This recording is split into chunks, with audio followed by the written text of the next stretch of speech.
grade 6, welcome back to part 7 of Creative Arts with me, Teacher Lizelle. My disclaimer, the work to be done during this PowerPoint and video presentation covers the work for Term 2 for Creative Arts in grade 6 by Miss Lizelle Wilkinson. All information is original content. These lessons will be done in a lot of parts or short videos.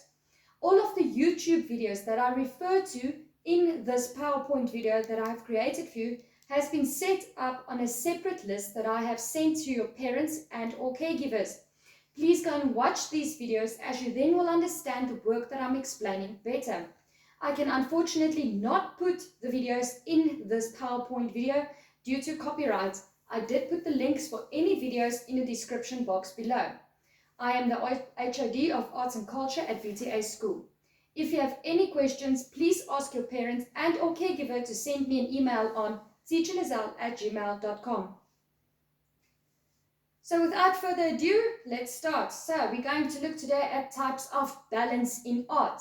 There are 3 main types of balance that are used in art and design. 1, symmetrical. 2, asymmetrical. And 3, radial. Now you're probably going to wonder what these words mean. Don't stress, I'm going to explain it to you. Symmetrical balance. Symmetrical balance repeats patterns of forms systematically. Symmetrical balance is when both sides of a piece are equal. That is, they are identical or almost identical. As you can see in the example picture that I gave you there, both sides, left and right, are exactly the same. It looks like a tree that was split in half by lightning or any other natural disaster. But actually, it's 2 different trees that were drawn on this canvas or painted on this canvas. But for the naked eye, it looks like a tree that has been split in half. So if you go and look on the left-hand side, you will see that it's directly copied to the right-hand side. So if you take this picture and you fold it in half, then both sides will fit perfectly. And then the moon that's in the center of this picture will be divided in half. The next balance that we're going to look at is asymmetrical balance. Asymmetrical balance or counterbalances different elements that have equal visual weight or equal physical and visual weight in a 3-dimensional structure. In asymmetrical balance, the 2 sides of a composition are not the same but appear to have an equal visual weight. So, as I explained earlier in music, black and white. Black lets something look smaller and white lets something look much larger and bigger. So if you look at this picture, you will see that the 2 faces are not completely the same, but it is pleasing to the eye because they are opposites. The next balance that we're going to look at is called radial symmetry. Radial symmetry is a balance in which the elements are arranged equally around a central point, as in the spokes of a wheel or the ripples made in a pond when a stone is dropped. Spokes of a wheel is when you have a bicycle, those long metal poles that are inside the actual wheel, the tire, that's called spokes. And they all come together in a central point. And the same, like I said there, you drop a stone in a pond or a lake, and it like ripples, those circles it makes. We call those ripples. And it goes from small to very big.